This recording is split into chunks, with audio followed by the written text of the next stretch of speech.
ಹೌದು ಸರ್, ಮಕ್ಕಳಿಗೋಸ್ಕರ ಮಂಜುಗೋಸ್ಕರ ಹೋಗ್ತಾ ಇದ್ದೀನಿ ಸರ್ ಮನೆಗೆ. ಇನ್ಮೇಲೆ ಖುಷಿಯಾಗಿ ಜೀವನ ಮಾಡಬೇಕು ಅಂತಂದ್ಬಿಟ್ಟು ನಿರ್ಧಾರ ಮಾಡಿದ್ದೀವಿ. ಮುಂದಿನ ದಿನಗಳಲ್ಲಿ ಇಬ್ಬರು ಚೆನ್ನಾಗಿರ್ತೀವಿ. ಫಸ್ಟ್ ಹೇಗಿದ್ವೋ ಈಗಲೂ ಮುಂದಕ್ಕೂ ಹಾಗೆ ಇರ್ತೀವಿ. ಮಕ್ಕಳ ಜೊತೆ ಜೀವನ ಮಾಡ್ಕೊಂಡು ಅವ್ರಿಗೋಸ್ಕರ ಬದುಕ್ತೀನಿ, ಮಕ್ಕಳಿಗೋಸ್ಕರ ನಾನು ಬದುಕ್ತೀನಿ.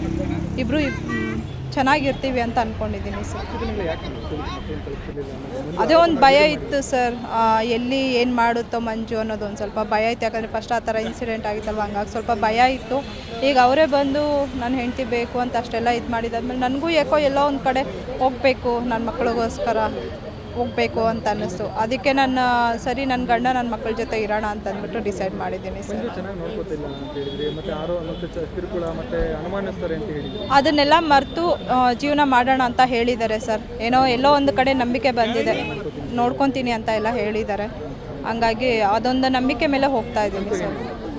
ಅವರು ಏನು ಹೇಳಿಲ್ಲ ಸರ್, ನಿಮ್ಮ ಲೈಫು ನಿಮ್ಮ ಇಷ್ಟ, ನಿಮ್ಮ ಲೈಫ್ಗೆ ಯಾವತ್ತೂ ನಾನು ಎಂಟ್ರಿ ಕೊಡೋದಿಲ್ಲ.